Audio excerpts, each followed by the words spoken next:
Pertanyaan selanjutnya datang dari Bapak PC Watimena. Beliau di sini memberikan 2 ayat, pendeta.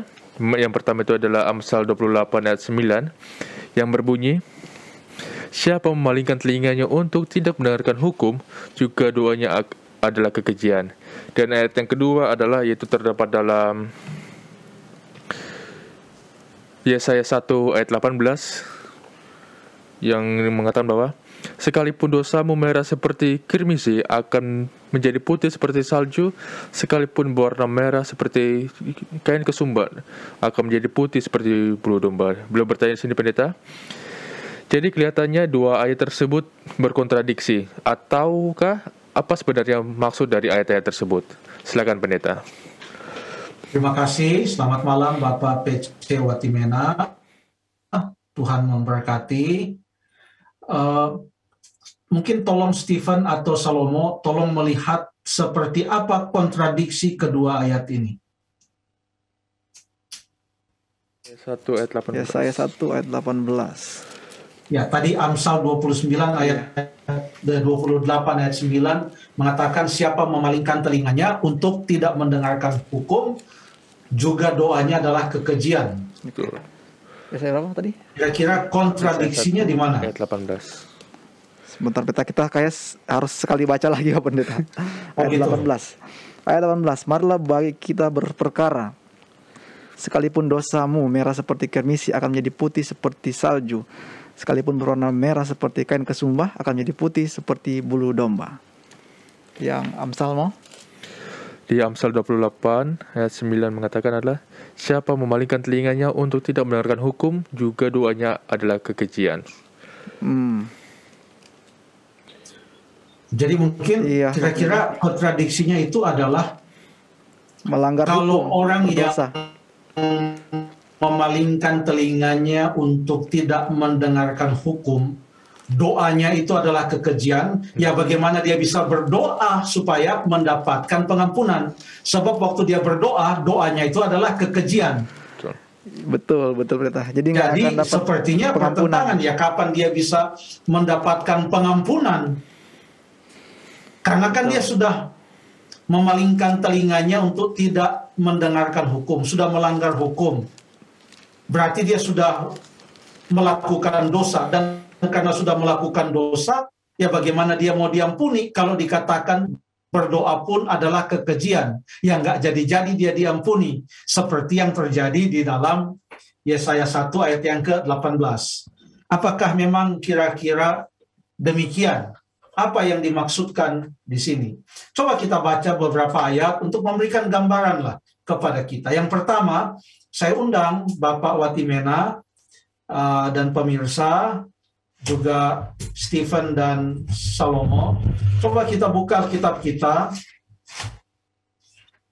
di dalam Matius pasal yang ke-5. Matius 5 ayat yang ke-23 dan 24.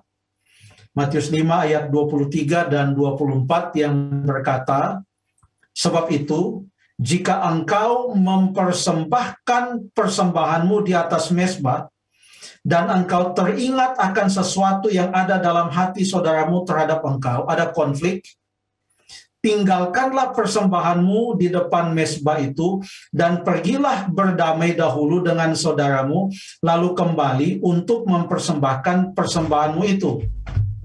Jadi berdamailah dulu dengan, kalau kita punya konflik dengan orang lain, berdamailah dulu supaya kita bisa datang dan menyembah Tuhan, berdoa kepadanya. Lalu kemudian ada ayat juga di pasal berikutnya, yaitu pasal yang ke-6, setelah Tuhan mengajarkan bagaimana berdoa, dan salah satu kalimat dalam doa yang Yesus ajarkan dalam Matius 6 ayat 12 mengatakan, dan ampunilah kami akan kesalahan kami, seperti kami juga mengampuni orang yang bersalah kepada kami. Ayat 14 mengatakan, karena jikalau kamu mengampuni kesalahan orang, Bapamu yang di sorga akan mengampuni kamu juga. Tetapi jikalau kamu tidak mengampuni orang, Bapamu juga tidak akan mengampuni kesalahanmu. Jadi kalau itu dengan sesama manusia, marilah kita berdamai dulu.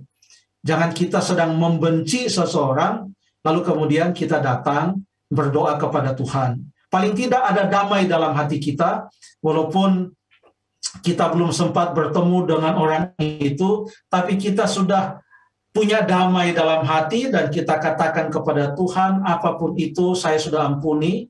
Atau kalau kita yang bersalah, kita boleh bagaimana caranya untuk memohon ampun, berdamai, rekonsiliasi, dan kita berdoa kepada Tuhan.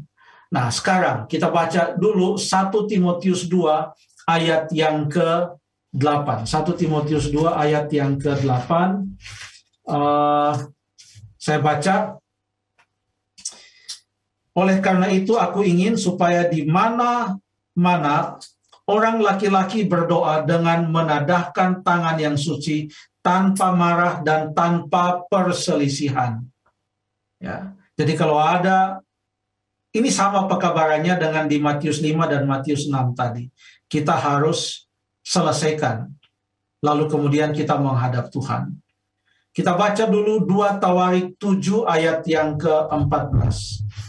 2 Tawarik pasal yang ke-7 ayat yang ke-14 yang mengatakan, dan umatku yang di atasnya namaku disebut merendahkan diri, berdoa dan mencari wajahku, lalu berbalik dari jalan-jalannya yang jahat, maka aku akan mendengar dari sorga dan mengampuni mereka serta memulihkan negeri mereka.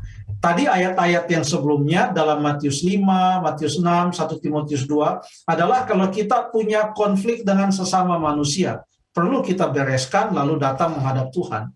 Tapi kalau kita punya kesalahan langsung kepada Tuhan, mungkin kita telah melanggar salah satu perintahnya, atau kita telah menghina dia dan kita telah meninggalkan dia, dengan Tuhan secara langsung ini, bukan dengan sesama manusia. Ini ayat dalam 2 Tawarik 7 ayat yang ke-14, ini menggabungkan Amsal 28 ayat 9 dengan Yesaya 1 ayat 18 yang ditanyakan oleh Bapak Watimena tadi.